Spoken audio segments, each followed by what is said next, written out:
Good morning, praise the lord. આજના દિવસની ભેટને માટે ને સુંદર સવારની તાજગી તંદુરસ્તી માટે ઈશ્વરનો આભાર માનતા આવું આજનું વચન જોઈએ. તે અબળ તથા દરિદ્રી ઉપર દયા કરશે, તે દરિદ્રીઓના આત્માઓનું તારણ કરશે. ગીતશાસ્ત્ર 72મું ગીત અને તેની 13મી કલમ. આજનો વિચાર: ખ્રિસ્તમાં અતિ પ્રિયવાલા મિત્રો, પ્રભુ ઈસુ ખ્રિસ્તના ગૌરવશાળી નામમાં આપ સર્વને સવારની પ્રેમભરી સલામ. જ્યારે આપણે શારીરિક રીતે માંદા હોઈએ, નબળા હોઈએ, ત્યારે જ સમયનો અને મોકાની ફિરાકમાં અને તાકમાં બેઠેલા દુષ્ટ શેતાન એ ગેરલાભ ઉઠાવી આત્મિક રીતે પણ આપણે માંદા પડીએ, નબળા પડી સાવ ભાંગી નાશ પામીએ એવા પ્રહાર કરશે. આત્મિક યાતનાઓ પણ શરૂ થશે. હા, પ્રભુએ કહ્યું જ છે ને, માથથી લખેલી સુવાર્તા તેના 26મા અધ્યાયની 41મી કલમમાં કહ્યું છે કે જાગતા રહો ને પ્રાર્થના કરો કે તમે પરીક્ષણમાં ન આવો. આત્મા તત્પર છે ખરો, પણ શરીર અબળ છે. અને કહેવામાં જરાય અતિશયોક્તિ નથી કે આપણે હંમેશા શરીર કે જે અબળ છે એને જ આપણે મહત્ત્વ આપી આપણા ઉપર હાવી થવા દઈએ છીએ. અને દુષ્ટ શેતાન એ નબળાઈનો, એ મર્યાદાનો ગેરલાભ ઉઠાવી આપણો ધનોતપનોત વાળે છે ને આપણને એ જ ગમે છે. શરીર, દેહ, તન, કાયાની બીમારી અથવા નબળાઈ મારા તમારા આપણા ઉપર ધીરે ધીરે કબજો જમાવશે. ત્યારે તમે ને હું ને આપણે આત્મિક રીતે પણ બીમાર થઈશું. કસોટીઓ અને પરીક્ષણો તમને મને આપણને સતાવશે.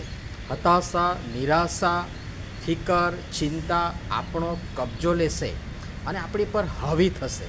પણ એ બધાની વચ્ચે નાસીફાસ થયા વિના, નિરાશ થયા વિના, હિંમતથી જે તે પ્રશ્નો, બીમારી, સતાવણી, મુશ્કેલી, વેદના, નબળાઈ, ઠપકો વગેરે પાડી નાખનાર બાબતોનો વિશ્વાસપૂર્વક દ્રઢ અને મક્કમ રીતે સામનો કરો અને એ બધાને જીતી આપણને ઉત્તમ નમૂનો આપનાર અને આપણા વિશ્વાસના અગ્રેસર પ્રભુ ઈસુ ખ્રિસ્ત ઈસુની આગળ આ બધું મૂકી દો.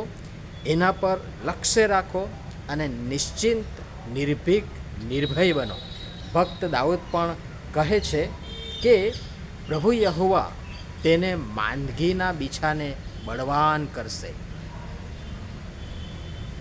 તે તેના માંદગીના બિછાનામાં તેને ઘેરી રાખશે. હા, તે તમને મને આપણને પણ ધરી રાખશે. હિઝકિયા રાજા મરણતોલ માંદો પડ્યો અને તેણે નમ્રતાથી આંસુ સહિત પ્રાર્થના કરી. દેવે તેને સાજો કર્યો અને તેના આયુષ્યમાં 15 વર્ષ ઉમેર્યા. કેટલું અદ્ભુત! હા, તમે થાકી જશો ત્યારે તે તમને દિલાસો આપીને તમારું મનોબળ મજબૂત કરશે. દાઉદ ભક્ત કહે છે, ગીતશાસ્ત્ર 138 ને 3જી કલમમાં, મેં વિનંતી કરી તે જ દિવસે તે મને ઉત્તર આપ્યો અને આત્મબળ આપીને મને બળવાન કર્યો. હા વાલાઓ, આપણા ઈશ્વર જીવતા જાગતા ઈશ્વર છે. આપણી બધી નબળાઈઓ તથા મર્યાદાઓ દૂર કરીને આપણને બચાવવા, ઉગાવવા તે તત્પર અને તૈયાર જ છે.